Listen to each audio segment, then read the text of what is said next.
What's up, everyone? I'm here in Las Vegas with my guy Max, who's actually one of my coaching students who's closing in on $90,000 in revenue for August on Amazon, and he only got started 3 months ago. So thanks for joining me today, man. Thank you for having me. I appreciate it. Absolutely. So like I said, we're here for the ASD Wholesale Convention. We'll get into that a little bit, but prior to us getting into it, you want to just kind of introduce yourself, you know, who you are, where you're from, what made you want to get into Amazon, that kind of thing. So I'm Max.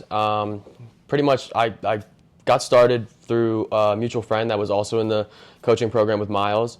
Pat, he got me into it. I saw him posting on Instagram about his numbers and his revenues. Asked him a couple questions, how'd you get started, how'd you get into it, and then sourced for him for free just to learn about how to source leads and stuff like that. And learned a lot in that process, came into Miles' program and just kind of scaled up from there. And once I got my storefront and everything set up. Sure. So we were just looking at it prior, but what are you trending towards for August revenue-wise? At least 100,000, bare minimum. I'll do whatever it takes to get there, but I'm hoping for 120. Cool. That's goal. Amazing, for sure. Being how new you are, and you're doing that with a 9-to-5 and being an MBA student as well, right? Yep, correct. Which is crazy, because there's really no excuse for you guys out there. We were just talking about there's another woman we know who gave birth and still did 50K in revenue in her first couple months in a single month on Amazon as well. So what do you think have been some of the big catalysts in terms of your growth and just kind of figuring stuff out quick?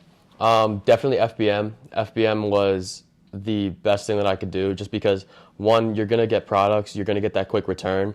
You can go into the store, you can go RA if you wanted to, and then you can list those products before you even leave the store. If you make sales, go deep on those products, bring them home, FBM them, send them out probably by the end of the week, and you're going to see that return in the following week. So it's probably, 7 to 10 days is your return on FBM, maybe even shorter, whereas FBA is probably going to be about 3 weeks. If you get to prep or doing OA and FBA, be about 3 weeks getting the product from the site, shipping it out, and sending it over to Amazon, maybe FC Transfer too. Yeah, and it's such a good way to learn really quick when you do FBM, because if a purchase was good within like a week max, rather than like 2 to 3 weeks minimum with FBA as well. And then in terms of product research, we're obviously here in Las Vegas for a wholesale trade show. Are you mainly doing OA, RA? Talk about that. I do a good split of both. Just depends on kind of, right now, a lot of OA, back to school items. So that's kind of where I'm at there. But as soon as September hits, I'll probably roll back into doing a lot more RA, just because I like going to the store. I made a lot of friends, made a lot of connections and stuff with the business owners. So I'm sure they miss me. Sometimes they hit me up, "Where you been?" And I'm just like, "Oh, I'll be there. I'll be there in September. Just give me some time." Sure. But, so let's talk about that, because I think retail arbitrage is really, really underrated, especially if you guys have like Nike outlets nearby, which I know you actually don't too much, but you've been able to succeed in other facets of retail arbitrage. Yeah. So talk about how you've been able to have success with that. Honestly, so for me, like, a lot of my RA comes from grocery, and there's a nice discount grocery store where I'm from, and I kind of go in there. I talk to the owner all the time. And then eventually, it's just kind of, we built that relationship to where he shared his phone number with me. And then when I have an Excel sheet, and I shared it with him. And then whenever there's products that I have on that Excel sheet that he can get in, I can place the orders through him to get those products at the same price and sell them on Amazon. And he knows I sell on Amazon. I mean, I've been open with him, but it's kind of interesting because in that aspect, it's almost like a mini wholesale contract. I was just going to bring that up, completely. But it's pretty cool. I mean, it's really cool that I get to do that, and I had that opportunity to build a relationship that way. Yeah, and when you do OA correctly, it kind of becomes pretty similar to wholesale too, because you can place these big orders. There's not a ton of competition because you're finding really good discounts and stuff like that. And then, so what do you think are some of the keys to really being successful with all-in arbitrage? Because that's what the majority of the people watching this want to do, but a lot of them aren't seeing the success they want to yet. I mean, with OA, I think one of the main things you got to look at is trying to find consistent listings. Like, you need that buy box to be pretty consistent, or you want to get into be like, I think we were talking about this yesterday. You want to be the first one in when you have a sale, or you want to be the last one out, because if you're somewhere in the middle, that listing is going to tank, because there's hundreds of people, maybe probably thousands of people looking at every single product that's on sale on that website. So you want to be either first one in, last one out, and then you really want to squeeze that bag. Like you and B Flips, you want to squeeze the bag. So yeah, I mean, if you're looking at OA, definitely definitely pay attention to that, because a lot of times there's good sales, but you got to familiarize yourself with the products and know, all right, this offer count's going to dip down for the next 2 weeks and then it's going to come back up.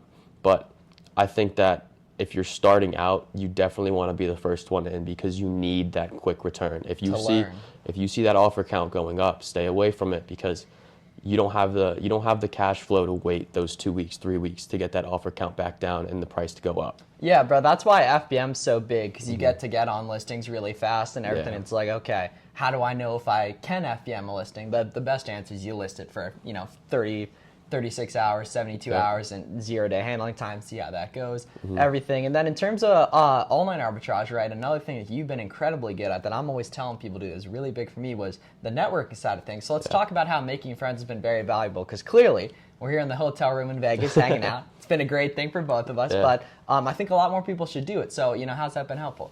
I mean, it's kind of crazy, because I didn't realize going into it how amazing it would be to have a really cool group of guys that can, we hop on Zoom calls every single week, and it's the whole concept of like 2 minds are greater than 1, right? So if I have 5 eyes looking at sales, 5 eyes out there checking websites, and we're all working together to make profit, then we're going to be expanding way faster. We're going to be finding way more leads. You eliminate that struggle of having to find leads on your own.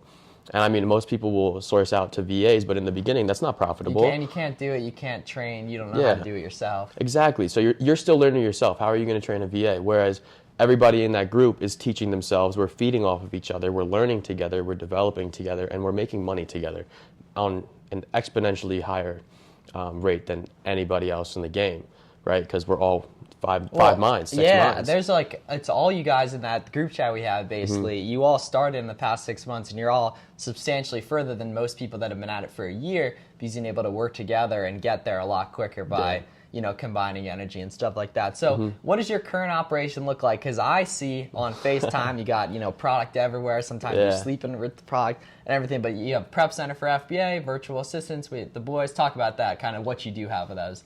Aforementioned. I mean, shout out to my parents, because they kind of let me take over their basement.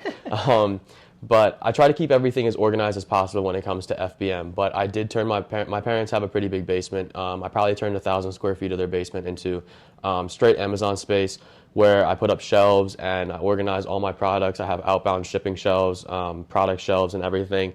And we work out of there. We count product as it comes in, and we recount probably twice a week, just to make sure that I'm listing the right numbers and everything. I'm not overselling too much. And then I also have an extra set of hands, because it's hard to juggle MBA 9 to 5 and Amazon FBM. I was just going to ask how you do that. Yeah, so I do a lot all at once, and I have an extra set of hands. They come in probably every other day during the week, just to help me pack some FBM. I could focus on buying and selling a little bit more those days. So it makes it a lot easier to juggle everything all around. And then you have a prep center as well, so talk about that. Yeah, so working with Quick Prep over in Jersey, they're really great. And one thing that I love to do is I love to, load up my brother's truck or go kind of U-Haul box truck.